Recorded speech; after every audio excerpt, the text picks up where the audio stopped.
നിങ്ങളുടെ ഇഷ്ട പരമ്പരകൾ എക്സ്ക്ലൂസീവായി സൺ നെക്സ്റ്റ് ആപ്പിലൂടെ തികച്ചും ഫ്രീ ആയി ഇപ്പോഴേ ആപ്പ് ഡൗൺലോഡ് ചെയ്യൂ. ആ കൃഷ്ണപ്രഭ, അവരുടെ കാര്യം അവര് ചോദിച്ചേ. ആ സ്ത്രീയെ കൊണ്ട് വലിയ ശല്യം. അവർക്ക് എത്ര ശമ്പളം കൂട്ടിക്കൊടുത്താലും മതിയാകത്തില്ല. പറഞ്ഞു വിട്ടാലിട്ട് പോകത്തുമില്ല. പിന്നെ നമ്പടി മുതലാളി അങ്ങനെ പിടികൊടുക്കത്തില്ല. പിന്നെ പരാതി മുഴുവനും ലൂയിസ് മുതലാളിയുടെ അടുത്താ. മുതലാളി പിന്നെ ഉദാരമനസ്കനായതുകൊണ്ട് എല്ലാം കേട്ടോണ്ടിരിക്കും. അവര് എന്തൊക്കെയോ ബഹളം ഉണ്ടാക്കുന്നുണ്ടായിരുന്നല്ലോ. ഉണ്ടാക്കും. ഇങ്ങനെ ഉണ്ടാക്കി അവര് സ്ഥിരം ശമ്പള വർധനവ് സാധിച്ചെടുക്കുന്നത്. നിങ്ങൾ ഇനി എന്നതെല്ലാം കാണാൻ കിടക്കുന്നു. ഓരോ ദിവസം എത്ര പേരെ ഇവിടെ വന്നു പോകുന്നതെന്ന് അറിയാമോ? നിങ്ങൾ അതിലൊന്നും ഇടപെടണ്ട. കഴിവതും ആരുടെയും കണ്ണിപ്പെടരുത്. ഇനി അഥവാ ആരെങ്കിലും കണ്ട് ഇങ്ങോട്ട് മിണ്ടാൻ വന്നാൽ പോലും മൈൻഡ് ചെയ്യണ്ട. നിങ്ങൾ ഉല്ലാസയാത്രയ്ക്കൊന്നും വന്നതല്ലോ, ഒളിച്ചു താമസിക്കാൻ വന്നതല്ലേ. ആരെയൊക്കെ പേടിച്ചാ ഇനി ജീവിക്കാം?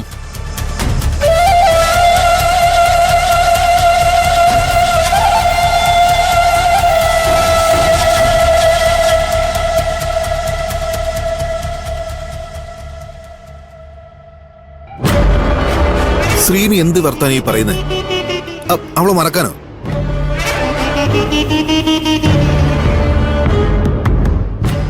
No, never. നമ്മൾ അങ്ങനെ ഒരു തീരുമാനം എടുത്താൽ തന്നെ ജീവനെ കൊണ്ട് അതിന് കഴിയുമെന്ന് ശ്രീനിക്ക് തോന്നുന്നുണ്ടോ?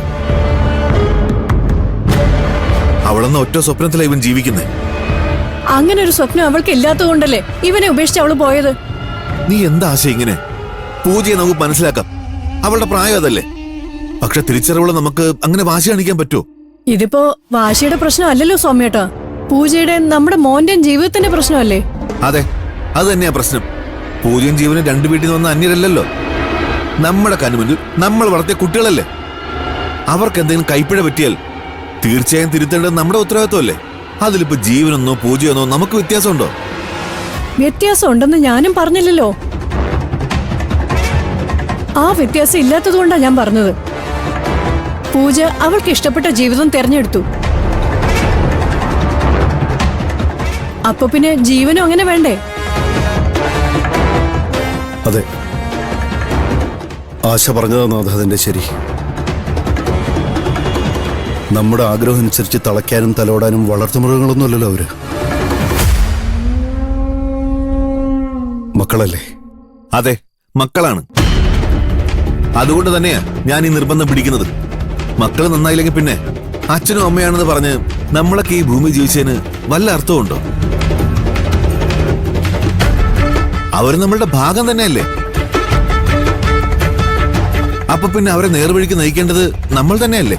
ഞാൻ പറഞ്ഞല്ലോ നാഥ, ഒന്നും അറിയാതല്ല ഞാൻ സംസാരിക്കുന്നത്. ഇതിനപ്പുറം എന്തറിയാന്? ബാലചാബല്യം കൊണ്ട് അവൾക്കൊരു കയ്യബദ്ധം പറ്റി. ഈ പ്രായത്തിൽ ഇങ്ങനെയൊക്കെ എടുത്തേട്ടം കാണിക്കാത്ത ആരാ ഉള്ളത്?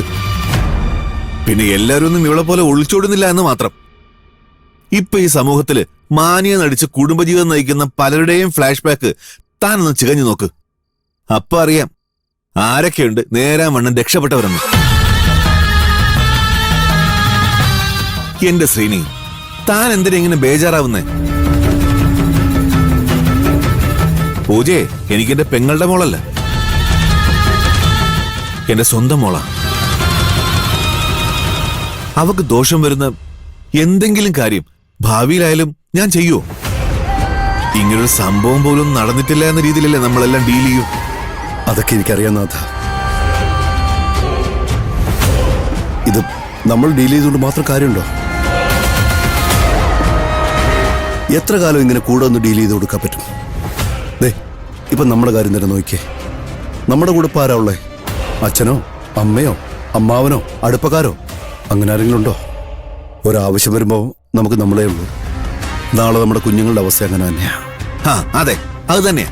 അതുകൊണ്ടാ പറഞ്ഞത് ജീവനും പൂജയും ഒന്നിക്കണമെന്ന്. നമ്മുടെ കാലശേഷം പരസ്പരം അറിയുന്ന നമ്മുടെ കുഞ്ഞുങ്ങൾ ഒന്നിച്ച് ജീവിച്ചാൽ നമ്മുടെ ആത്മാവിനെങ്കിലും മോശം കിട്ടുമല്ലോ ശ്രീനി. ഞാൻ പറഞ്ഞത് മരണാനന്തര ജീവിതത്തെക്കുറിച്ചല്ല, ജീവിതത്തെക്കുറിച്ചാ.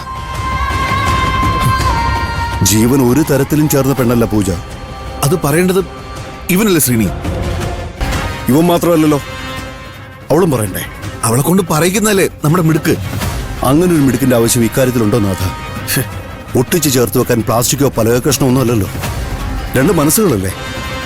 ഇനി അഥവാ പൂജ മടങ്ങി വന്നാൽ തന്നെ, കഴിഞ്ഞതൊക്കെ മറന്ന് അവൾ ഇവനെ വിവാഹം കഴിക്കാൻ തയ്യാറായാൽ തന്നെ ഞാനതിന് സമ്മതിക്കില്ല. ശ്രീനി, നാഥൻ എന്നോട് ക്ഷമിക്കണം. ഒരുപാട് ആലോചിച്ച് ഞാൻ എടുത്ത തീരുമാനമായത്. താൻ എന്ത് വിവരക്കട ഈ പറയുന്നത്? വലിയൊരു വിവരക്കേട് കാണിക്കുന്നതിലും ഭേദമല്ലേ വിവരക്കേടാണെങ്കിലും ഇങ്ങനൊരു മുന്നറിയിപ്പ്.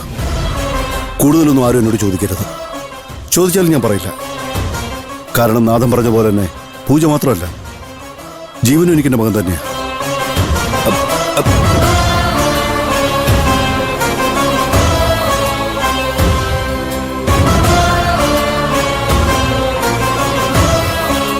അച്ഛാ,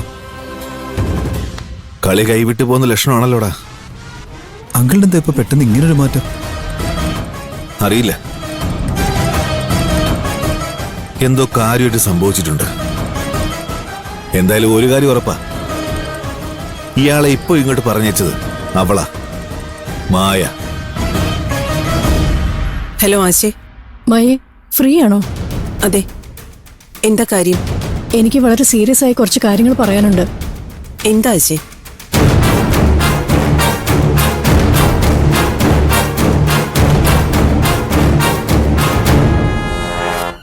ഞാൻ പ്രതീക്ഷിച്ചു ശ്രീനിവാസ് അങ്ങോട്ടായിരിക്കും വന്നിരിക്കുന്നേന്ന്. എന്നിട്ട് എന്ത് പറഞ്ഞു പിരിഞ്ഞു? ഞാൻ പറഞ്ഞതുപോലെ തന്നെ, ഒരു കാരണവശാലും ശ്രീനേട്ടൻ ഈ വിവാഹത്തിന് സമ്മതിക്കില്ലെന്ന്. പെണ്ണില്ലാതെ എന്ത് വിവാഹമാണെന്നും തിരിച്ചു ചോദിക്കായിരുന്നില്ലേ? എനിക്ക് മനസ്സിലാവുന്നുണ്ട് തന്റെ സങ്കടം. ഒരു കാര്യമില്ലാതെ ശ്രീനേട്ടൻ അങ്ങനെ പറയില്ലെന്നും എനിക്കറിയാം. പക്ഷേ കാരണം എന്താണെന്ന് ഞാൻ ചോദിക്കുന്നില്ല. ഇനിയിപ്പോ അത് അറിഞ്ഞിട്ടും കാര്യമില്ലല്ലോ. നിങ്ങളുടെ അതേ മനസ്സും അഭിപ്രായം തന്നെയാ എനിക്കും. അഥവാ പൂജയുടെ മനസ്സ് മാറിയാൽ തന്നെ ഈ വിവാഹം നടക്കാൻ പാടില്ല. എന്റെ മകനോട് എനിക്കുള്ള അമിത സ്നേഹം കൊണ്ടൊന്നുമല്ല. ചേരാത്തത് ചേർത്ത് വെച്ചിട്ട് നാളെ അവര് നമ്മുടെ കൺമുന്നിൽ കിടന്ന് അനുഭവിക്കുന്നത് കാണാൻ വയ്യാത്തതുകൊണ്ടാണ്. ഞങ്ങളുടെ അമ്മയ്ക്ക് ഞങ്ങൾ കൊടുത്ത വാക്കിന്റെ പേരിലാ സ്വാമിയേട്ടൻ. പിന്നെ തിരിച്ചു വന്ന് വാക്ക് പാലിച്ചോന്ന് അന്വേഷിക്കാൻ പോവല്ലേ? അങ്ങനെയാണെങ്കിൽ പരേതാത്മാക്കളെ കൊണ്ട് നിറയുമല്ലേ ഭൂമി? ചുമ്മാ ഓരോ അന്ധോശ്വാസങ്ങളെ. മരിച്ചവര് മരിച്ചു, ജീവിച്ചിരിക്കുന്നവർക്കാ ഇവിടെ സമാധാനം വേണ്ടത്.